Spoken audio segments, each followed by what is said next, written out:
ഷാങ്ഹായിൽ എന്താണ് സംഭവിച്ചതെന്ന് നമുക്ക് ഊഹിക്കാവുന്നതേയുള്ളൂ.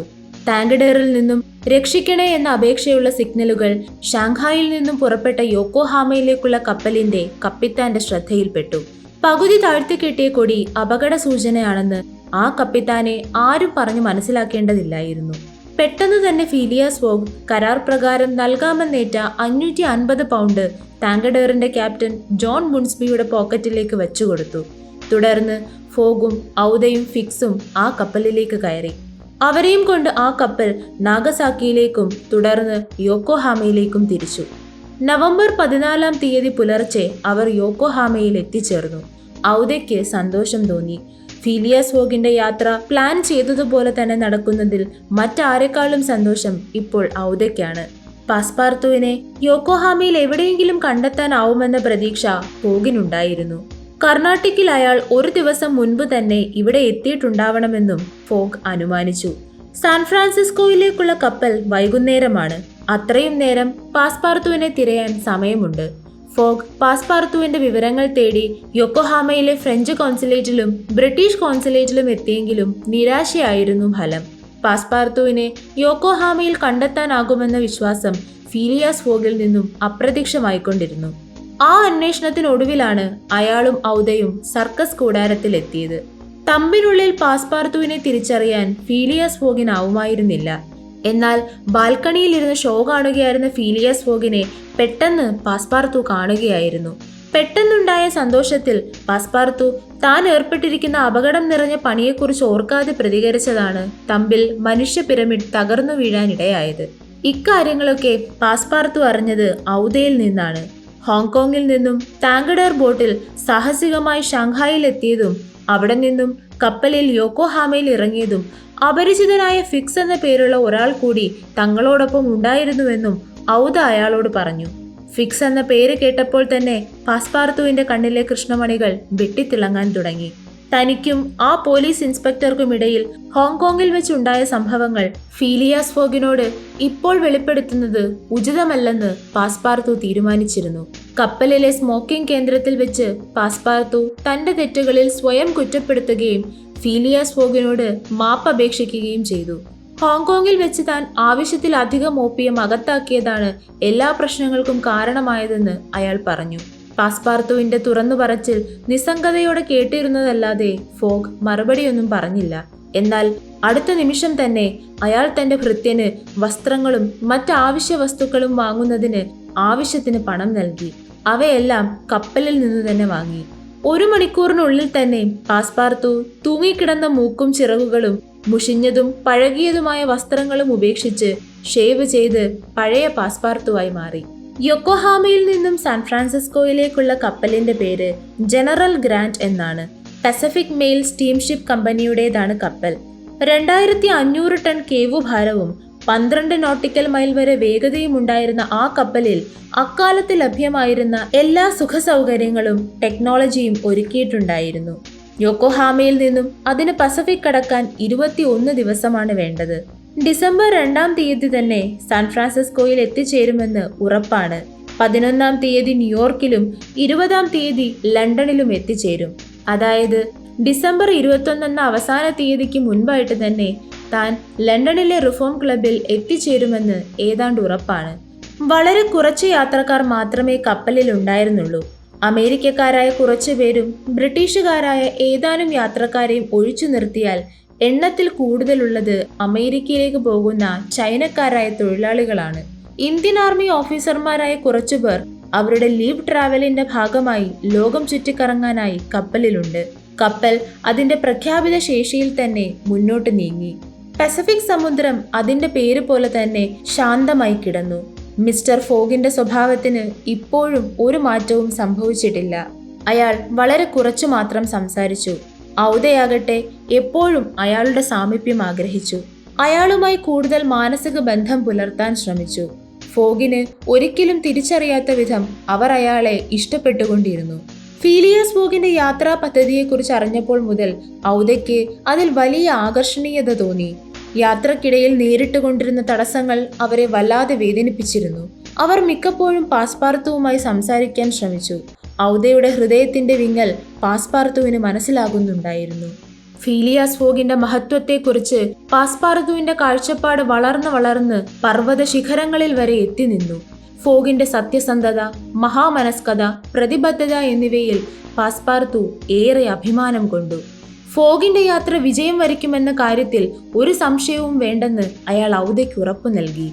യാത്രയുടെ ഏറ്റവും ദുർഘടം നിറഞ്ഞ ഇടങ്ങൾ കഴിഞ്ഞിരിക്കുന്നു. ചൈന, ജപ്പാൻ തുടങ്ങിയ രാജ്യങ്ങൾ വിട്ട് ഇപ്പോൾ കുറച്ചുകൂടി സംസ്കാര സമ്പന്നമായ ഇടത്തേക്കാണ് നാം പോകുന്നത്. സാൻ ഫ്രാൻസിസ്കോയിൽ നിന്നും ന്യൂയോർക്കിലേക്ക് എത്താൻ ആവശ്യത്തിന് ട്രെയിനുകളുണ്ട്. ന്യൂയോർക്കിനെയും ലണ്ടനെയും തമ്മിൽ ബന്ധിപ്പിക്കുന്ന കപ്പൽ സർവീസും ആവശ്യത്തിനുണ്ട്. ഫീലിയാസ് ഫോഗ് കൃത്യസമയത്തിന് മുൻപ് തന്നെ തികച്ചും അസാധ്യമെന്ന് കരുതുന്ന ലോകം ചുറ്റിയുള്ള യാത്ര കഴിഞ്ഞ് ലണ്ടനിൽ എത്തിച്ചേരുന്ന കാര്യത്തിൽ ഒരു സംശയവും വേണ്ടെന്ന് പാസ്പാർത്തു ഔദയ്ക്ക് ഉറപ്പു നൽകി. യോക്കോഹാമയിൽ നിന്നും പുറപ്പെട്ട് 9 ദിവസങ്ങൾ കഴിഞ്ഞപ്പോൾ ഫീലിയാസ് ഫോഗ് ഈ ഭൂമിയുടെ പകുതി ഭാഗം പിന്നിട്ടു കഴിഞ്ഞിരുന്നു. നവംബർ 23-ാം തീയതിയിൽ ജനറൽ ഗ്രാന്റ് എന്ന കപ്പൽ ഭൂമിയുടെ തെക്കേ അർദ്ധഗോളത്തിലെ 180-ാം രേഖാംശരേഖ കടന്നുപോയി. ലണ്ടനിലെ ഗ്രീനിച്ച് രേഖാംശത്തിന്റെ നേർവിപരീത ദിശയിലുള്ളതാണ് 180-ാം രേഖാംശരേഖ. ഫീലിയാസ് ഫോഗിന് അനുവദിച്ചിട്ടുള്ള 80 ദിവസങ്ങളിൽ ഇപ്പോൾ 52 ദിവസങ്ങൾ കഴിഞ്ഞിരിക്കുന്നു. ഇനി അവശേഷിക്കുന്നത് 28 ദിവസങ്ങളാണ്.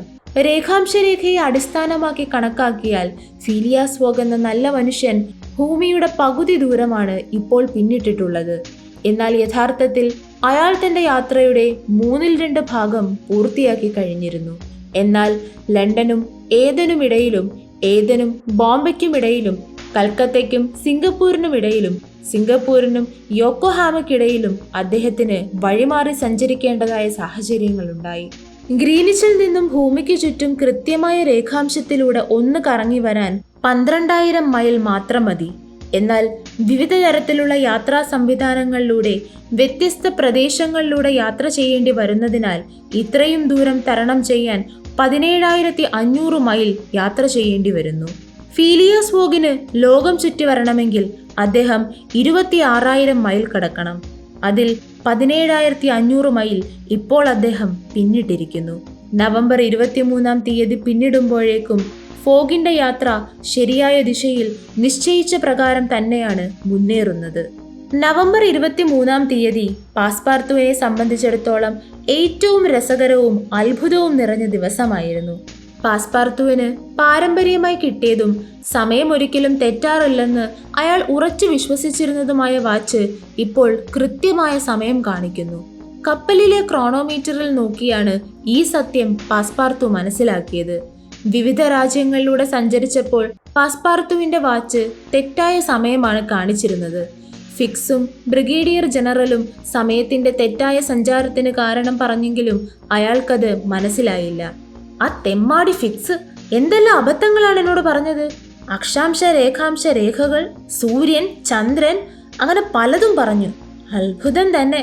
അയാളുടെ വാക്കുകൾ കേട്ടിരുന്നുവെങ്കിൽ ഇപ്പോൾ എന്റെ വാച്ചിന്റെ അവസ്ഥ എന്തായേനെ?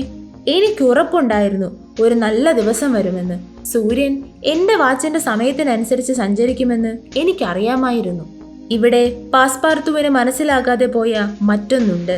കപ്പലിലെ ക്രോണോമീറ്റർ കാണിക്കുന്നത് പകൽ 9 മണിയാണ്. പാസ്പാർത്തുവിന്റെ വാച്ചിലെ സമയം യഥാർത്ഥത്തിൽ രാത്രി 9 മണിയാണ്. ഇറ്റാലിയൻ ക്ലോക്കുകൾ പോലെ പാസ്പാർത്തുവിന്റെ വാച്ച് 24 മണിക്കൂറായിട്ടാണ് സമയം കാണിച്ചിരുന്നതെങ്കിൽ അയാൾക്ക് കപ്പലിലെ സമയവും വാച്ചിലെ സമയവും ഒന്നായി തോന്നുമായിരുന്നില്ല. അതപ്പോൾ കാണിക്കുന്നത് രാത്രി 21 മണി എന്നായിരിക്കും. യഥാർത്ഥത്തിൽ 180 ഡിഗ്രി രേഖാംശരേഖ കടക്കുമ്പോൾ സംഭവിക്കുന്ന 12 മണിക്കൂർ സമയ വ്യത്യാസമാണിതെന്ന് പാസ്പാർത്തു മനസ്സിലാക്കിയില്ല. കുറ്റാന്വേഷകൻ ഫിക്സ് ചൂണ്ടിക്കാണിച്ചത് ഇതാണ്.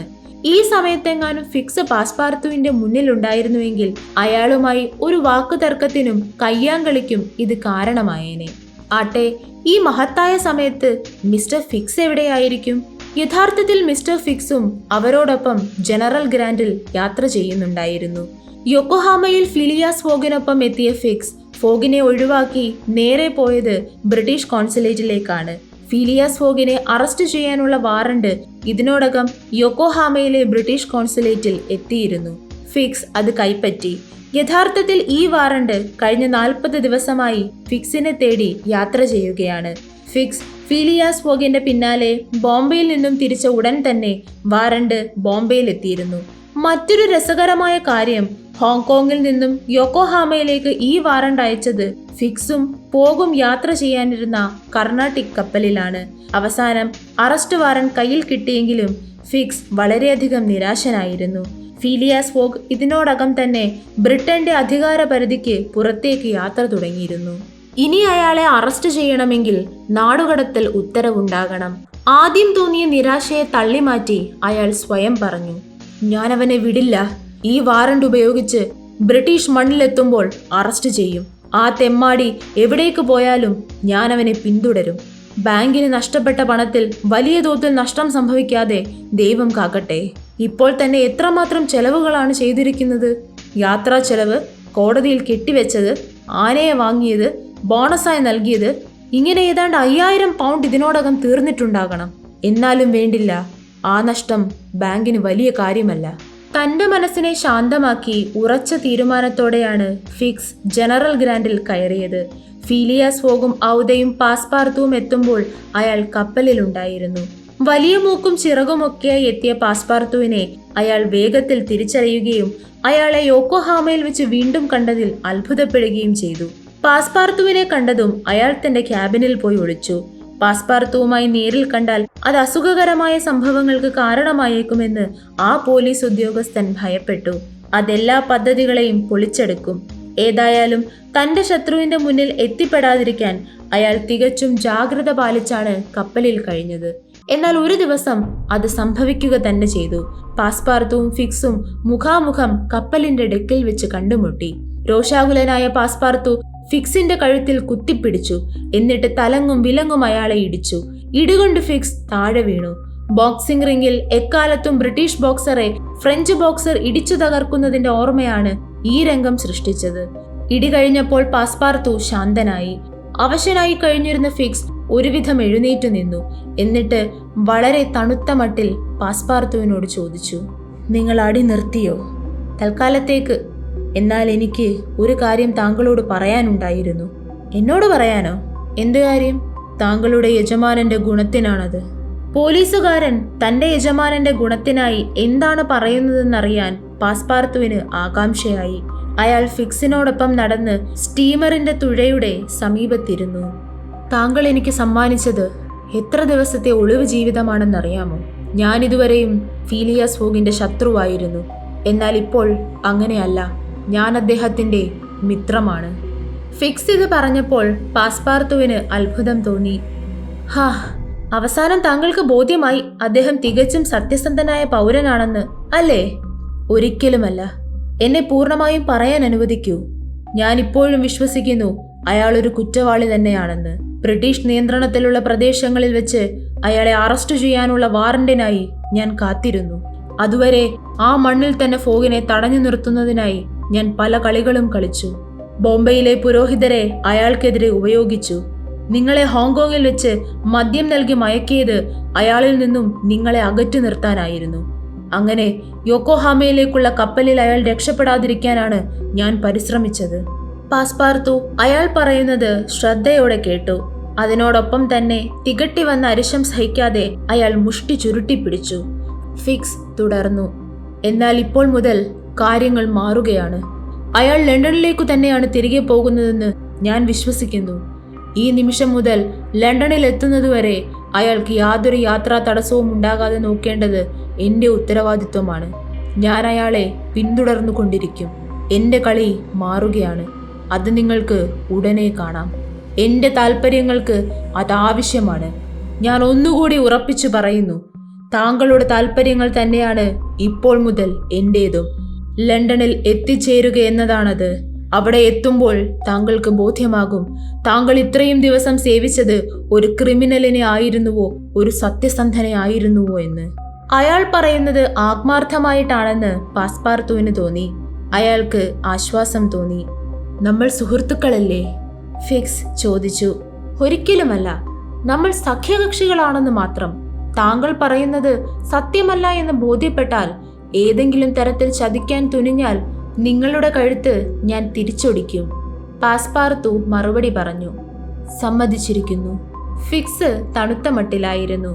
11 ദിവസങ്ങൾക്ക് ശേഷം ഡിസംബർ 3 ജനറൽ ഗ്രാൻഡ് എന്ന കപ്പൽ ഗോൾഡൻ ഗേറ്റ് ഉൾക്കടലിലെത്തി. അവിടെ നിന്നും സാൻ ഫ്രാൻസിസ്കോ തുറമുഖത്തേക്ക് നങ്കൂരമിട്ടു. ഫീലിയാസ് ഫോഗിന് ഇപ്പോൾ ഒരു ദിവസത്തെ നഷ്ടമോ ഒരു ദിവസത്തെ ലാഭമോ ഉണ്ടായിരുന്നില്ല. എന്നാൽ ഫോഗ് വീണ്ടും പുതിയ പ്രശ്നങ്ങളിലേക്ക് എത്തുകയായിരുന്നു.